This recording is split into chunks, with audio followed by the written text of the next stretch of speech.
বন্ধুগণ আমার ভাইরা, এই জন্য নবী করিম সাল্লাল্লাহু আলাইহি ওয়াসাল্লাম বলতেছেন, ও আমার উম্মতের দল, তোমরা কোথায় আছো ভালো করে বুঝে নাও, ভালো করে জেনে নাও। যেই সমস্ত ব্যক্তিবর্গ আমি নবীজির মহব্বত করবে, নবীজির অনুসরণ করবে, ওই সমস্ত ব্যক্তিবর্গ কাল হাসরের ময়দানে কঠিন মুহূর্তের মধ্যে আমি নবীর সাথে তারা জান্নাতের মধ্যে প্রবেশ করবে। বলুন সুবহানাল্লাহ। নবী করিম সাল্লাল্লাহু আলাইহি ওয়াসাল্লামের প্রাণপ্রিয় সাহাবী হযরতে আব্দুল্লাহ ইবনে হিশাম রাদিয়াল্লাহু তাআলা আনহু বলতেছেন, ও আমার উম্মতের দল, একটু ভালো করে বুঝে নাও। নবী করিম সাল্লাল্লাহু আলাইহি ওয়াসাল্লাম বলেছেন, কুন্না মা'a রাসূলিল্লাহি সাল্লাল্লাহু আলাইহি ওয়াসাল্লাম। কোন একদিন নবী করিম সাল্লাল্লাহু আলাইহি ওয়াসাল্লাম কোথাও যাচ্ছিলেন, এমত অবস্থায় নবী করিম সাল্লাল্লাহু আলাইহি ওয়াসাল্লামের সাথে অসংখ্য অগণিত সাহাবী আছে। কে আছে বাবা? অসংখ্য অগণিত সাহাবী আছে। এর মধ্যে হতে হযরতে ওমর রাদিয়াল্লাহু তাআলা আনহু নবীজির সাথে আছেন। বলুন সুবহানাল্লাহ। হযরতে ওমর রাদিয়াল্লাহু তাআলা আনহু নবী করিম সাল্লাল্লাহু আলাইহি ওয়াসাল্লামের সঙ্গে সঙ্গে যখন হাঁটতে লাগলেন, এমত অবস্থায় নবী করিম সাল্লাল্লাহু আলাইহি ওয়াসাল্লাম হঠাৎ করে হযরতে ওমর রাদিয়াল্লাহু তাআলা আনহুর হাত থেকে খপ করে ধরে ফেললেন। হযরতে ওমর রাদিয়াল্লাহু তাআলা আনহু নবীজির হঠাৎ করে হাত ধরার কারণে একটু ভয় পেয়ে গেলেন। কি ব্যাপার, নবী হঠাৎ করে আমার হাত কেন এইভাবে ধরে ফেললেন? নবী তখন বলতে লাগলেন, ওমর, তুমি ওমর, আমি নবীজিকে কি পরিমাণ মহব্বত করো? ওমর রাদিয়াল্লাহু তাআলা আনহু বললেন, ও গো আল্লাহর হাবিব, আমি এই পৃথিবীতে যা কিছু আছে, আমার মা বাবা, কলিজার টুকরা সন্তান সন্ততির চাইতেও আপনি নবীজিকে মহব্বত করি। বলুন সুবহানাল্লাহ। ওমর কি বললেন? যে আমি সব কিছু চাইতে আপনি নবীকে আমি মহব্বত করি। সুবহানাল্লাহ।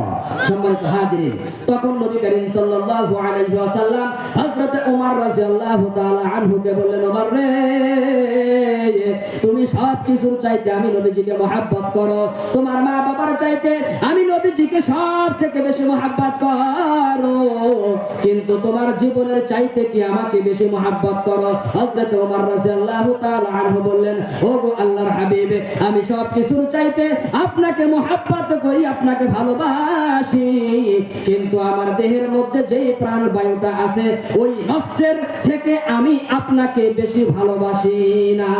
কি বললেন? আমার দেহের মধ্যে যে প্রাণ আছে, এই প্রাণের চাইতে আমি আপনাকে বেশি ভালোবাসি না। তখন নবী করিম সাল্লাল্লাহু আলাইহি ওয়াসাল্লাম বললেন, ওমর, তুমি এখনো পর্যন্ত তোমার জীবনের চাইতে আমি নবীকে বেশি ভালোবাসতে পারো নাই। বলে না, আমার জীবন যদি না থাকে আমি আপনাকে কি করে ভালোবাসবো? কথা বলেন ঠিক কিনা? আমার জীবন যদি না থাকে আমি কিভাবে আপনাকে মহব্বত করি এটা প্রকাশ করব? নবী করিম সাল্লাল্লাহু আলাইহি ওয়াসাল্লাম তখন চুপ হয়ে গেলেন, আর নবীজির জবানে আর কোনো কথা নাই। এমত অবস্থায় হযরতে ওমর রাদিয়াল্লাহু তাআলা আনহু চুপ করে থাকলেন, আর কোনো কথা বলছে না। এমত অবস্থায় হযরতে ওমর রাদিয়াল্লাহু তাআলা আনহু বললেন, ফাইন্নাল আন, সামান্য পরিমাণ চিন্তা ভাবনা করার পর নবী করিম সাল্লাল্লাহু আলাইহি ওয়াসাল্লামকে বলতে লাগলেন, ও গো আল্লাহর হাবিব, আমি সামান্য পরিমাণ সময় চিন্তা করলাম, আমি একটু চিন্তা করে দেখলাম আমার জীবনের চাইতেও আপনি নবীকে আমি মহব্বত করি। চিল্লায়া বলুন আলহামদুলিল্লাহ। ওমর রাদিয়াল্লাহু তাআলা আনহু কি বললেন? সামান্য পরিমাণ তিনি চিন্তা করলেন, ফাইনাল আন, কিঞ্চিত পরিমাণ সময় তিনি চিন্তা করলেন যে না, আমি তো আমার জীবনের চাইতেও আমি নবীজিকে মহব্বত করি। বলুন সুবহানাল্লাহ। তখন নবী করিম সাল্লাল্লাহু আলাইহি ওয়াসাল্লাম বললেন, ও ওমর, এখন আমাকে তোমার জীবনের চাইতে আমি নবীজিকে বেশি মহব্বত করার কারণে তুমি একেবারে পরিপূর্ণ ঈমানদারে পরিণত হয়ে গেলে। বলুন সুবহানাল্লাহ।